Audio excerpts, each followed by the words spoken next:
November 15, 1944. At an altitude of 28,000 feet above the industrial city of Nagoya, Japan, Lieutenant Commander Hiroshi Yamamoto pressed his face against the frost-covered canopy of his Kawasaki Ki-61 fighter and watched in disbelief as an American P-51 Mustang continued flying with what appeared to be severe damage to its engine compartment. The enemy aircraft had taken direct hits from his 20mm cannon rounds, black smoke trailing from its cowling, yet it maintained formation with the rest of its squadron as if nothing had happened. Yamamoto had been flying combat missions for 3 years and had never witnessed anything quite like this display of mechanical resilience. In that moment, high above the smoking factories below, he believed he was observing either exceptional pilot skill or remarkable good fortune. Before we dive into this story, make sure to subscribe to the channel and tell me in the comments where you're watching from. It really helps support the channel.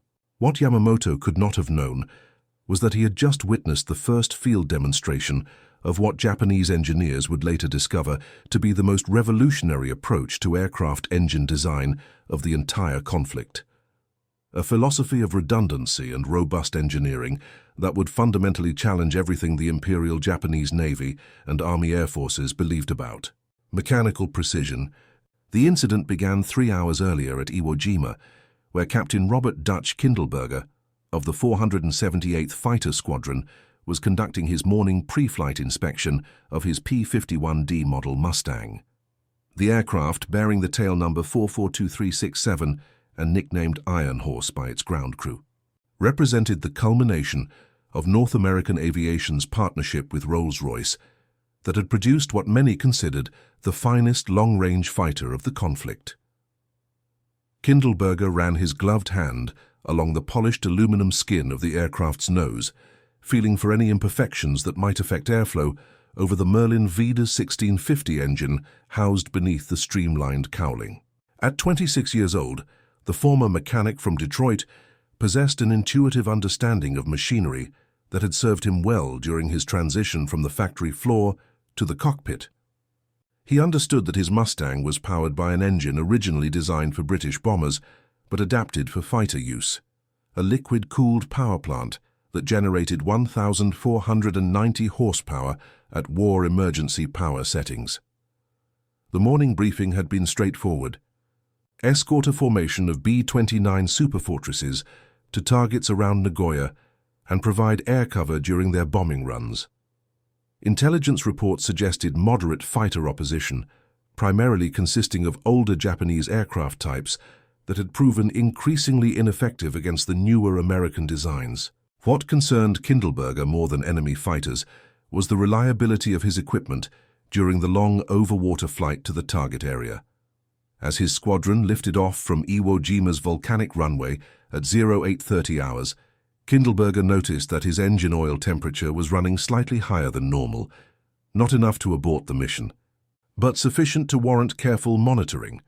The Packard-built Merlin engine in his aircraft had accumulated 437 flight hours since its last major overhaul, placing it well within acceptable parameters for continued operation.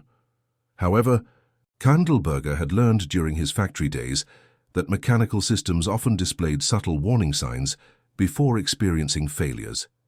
The flight to Nagoya proceeded without incident until the formation reached the initial point for their bombing run. At that moment, lookouts reported enemy fighters climbing to intercept from below.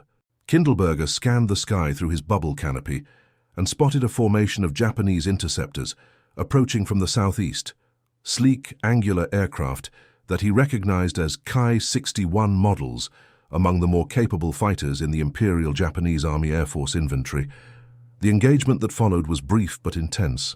Kindleberger found himself in a turning fight with 2 Japanese pilots who demonstrated considerable skill and aggression.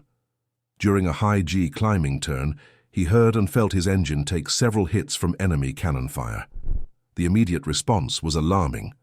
Oil pressure fluctuated wildly, coolant temperature spiked, and the entire power plant began producing rough, irregular power.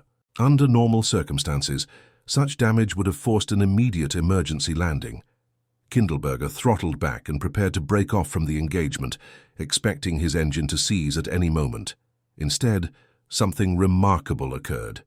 After the initial disruption, the Merlin began running more smoothly, though clearly operating with reduced efficiency. Oil pressure stabilized at a lower than normal reading, and coolant temperature, while elevated, remained within acceptable limits.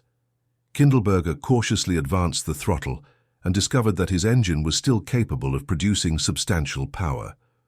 More surprisingly, it continued operating reliably for the remainder of the mission. Another 2 hours and 45 minutes of flight time that included the return journey to Iwo Jima.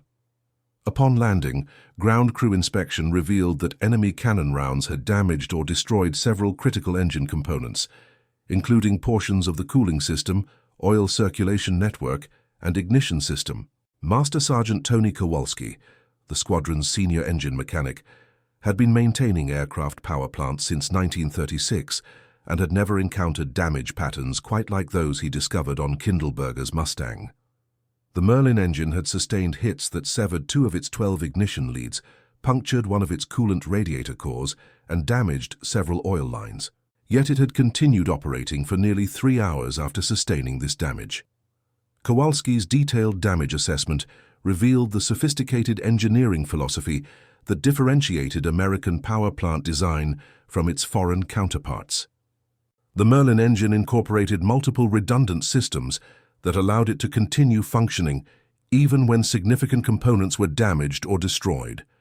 Its dual ignition system meant that losing several spark plugs did not prevent the remaining cylinders from firing properly. Its multi-core cooling system could compensate for damage to individual radiator sections.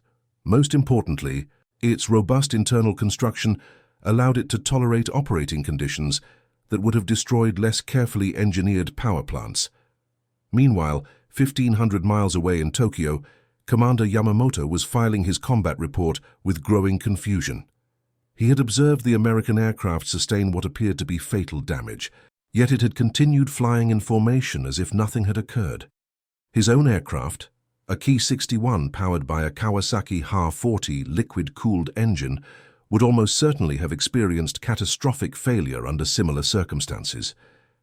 The Japanese power plant, while sophisticated by the engineering standards of its time, lacked the redundant systems and robust construction that characterized its American counterpart. This disparity reflected fundamental differences in manufacturing philosophy and industrial capability between the two nations. Japanese aircraft engines were precision instruments, carefully crafted by skilled technicians who took pride in their attention to detail and mechanical perfection. However, this approach to manufacturing, while producing excellent engines under ideal conditions, created power plants that were intolerant of damage or abuse. American engines, by contrast, were designed and manufactured with the assumption that they would operate under harsh conditions and sustain battle damage during their service lives. The engineering philosophy behind the Merlin engine could be traced to the industrial partnership between North American Aviation and Packard Motor Car Company. When Packard acquired the license to manufacture Merlin engines in the United States, company engineers conducted extensive analysis of the original British design and identified numerous opportunities for improvement. These modifications, implemented during the transition to American production, resulted in power plants that were not only more powerful than their British counterparts, but also significantly more durable and damage-resistant.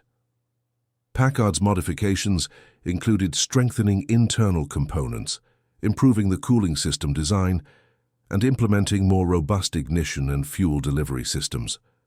Perhaps most importantly, American manufacturing techniques allowed for much tighter quality control than was possible in British factories operating under wartime conditions. The result was an engine that could absorb punishment, that would disable other power plants while continuing to provide reliable service. 3 weeks after Kindleberger's encounter over Nagoya, a damaged P-51 force-landed on a beach near the Japanese mainland. Imperial Japanese Navy personnel recovered the aircraft largely intact and transported it to the Yokosuka Naval Air Technical Arsenal for detailed examination. The analysis that followed would profoundly impact Japanese understanding of American engineering capabilities and highlight the technological gap that had developed between the two nations' aviation industries. Lieutenant Commander Susumu Takaoka, a graduate of Tokyo Imperial University's mechanical engineering program, led the team responsible for examining the captured Mustang's power plant. Takaoka had spent 5 years analyzing captured enemy equipment and considered himself well-versed in American manufacturing techniques. However, his initial inspection of the Merlin engine revealed design features and manufacturing quality that exceeded his expectations. The first aspect that impressed Takaoka was the engine's sheer complexity combined with robust construction. The Merlin incorporated 12 cylinders arranged in a 60-degree V configuration, each with its own intake and exhaust valves, spark plugs, and fuel injection components. This represented a level of mechanical sophistication that matched or exceeded the best Japanese power plants. However, unlike Japanese engines, which achieved their performance through precision manufacturing and careful assembly, the Merlin appeared to be designed for rough handling and combat damage. Takaoka's team began their analysis by completely disassembling the captured engine and cataloging each component. The process revealed manufacturing techniques that were both impressive and puzzling. Critical components were manufactured to tolerances that seemed unnecessarily loose by Japanese standards, yet the engine's overall performance specifications exceeded those of comparable Japanese power plants. This apparent contradiction suggested an approach to engineering that prioritized reliability and damage tolerance over theoretical efficiency. The most significant discovery came when Takaoka's team conducted a systematic analysis of component redundancy within the engine design. They discovered that virtually every critical system incorporated backup components or alternative operating modes that would allow continued operation even if primary systems failed. The dual ignition system meant that the engine could continue running even if half of its spark plugs were destroyed. The multi-section cooling system allowed continued operation with significant radiator damage. Most remarkably, the engine's robust internal construction meant that it could tolerate the loss of entire cylinders and continue producing usable power. To verify these theoretical capabilities, Takaoka's team conducted a series of controlled experiments using components salvaged from the captured engine. They systematically disabled various systems and measured the power plant's continued ability to operate. The results were both impressive and disturbing from a Japanese perspective. The American engine could indeed continue operating with damage that would completely disable comparable Japanese power plants. The implications of these discoveries extended far beyond simple technical admiration. Takaoka realized that American aircraft powered by such robust engines possessed significant tactical advantages over their Japanese counterparts. American pilots could continue missions even after sustaining battle damage that would force Japanese pilots to abort or attempt emergency landings. This translated into improved mission completion rates, reduced aircraft losses, and enhanced pilot survival. Advantages that accumulated over time into decisive strategic benefits. More troubling was what the engine's design revealed about American industrial capabilities. The level of redundancy and robust construction incorporated into the Merlin engine required manufacturing resources and quality control systems that were simply beyond Japanese industrial capacity at that point in the conflict. American factories were not only producing engines in vastly greater quantities than their Japanese counterparts, but were also achieving superior quality and durability despite their higher production rates. Takaoka's detailed technical report, submitted to the Naval General Staff in January 1945, included specific recommendations for improving Japanese engine design and manufacturing. However, he privately acknowledged that implementing these improvements would require fundamental changes to Japanese industrial infrastructure and manufacturing philosophy, changes that were no longer possible given the nation's deteriorating military situation. The report also included a sobering assessment of the technological gap that had developed between Japanese and American aviation technology. While Japanese engineers had focused on achieving maximum performance through precision engineering and careful assembly, their American counterparts had developed manufacturing techniques that produced engines combining superior performance with unprecedented durability and damage tolerance. This represented a fundamental shift in engineering philosophy that Japanese industry was unprepared to match. Captain Kindleberger, meanwhile, had returned to combat operations flying a replacement Mustang, while his damaged aircraft underwent repairs. He remained unaware that his encounter over Nagoya had provided Japanese engineers with their most detailed look at American power plant technology. His combat reports noted the remarkable resilience of his engine, but attributed this primarily to good fortune rather than superior engineering. It would be years before he learned that his experience had become the subject of intensive technical analysis by enemy engineers. The broader implications of the Merlin engine's design philosophy extended throughout the American aviation industry. The same emphasis on redundancy and damage tolerance that characterized Packard's engine manufacturing was evident in other American aircraft systems and components.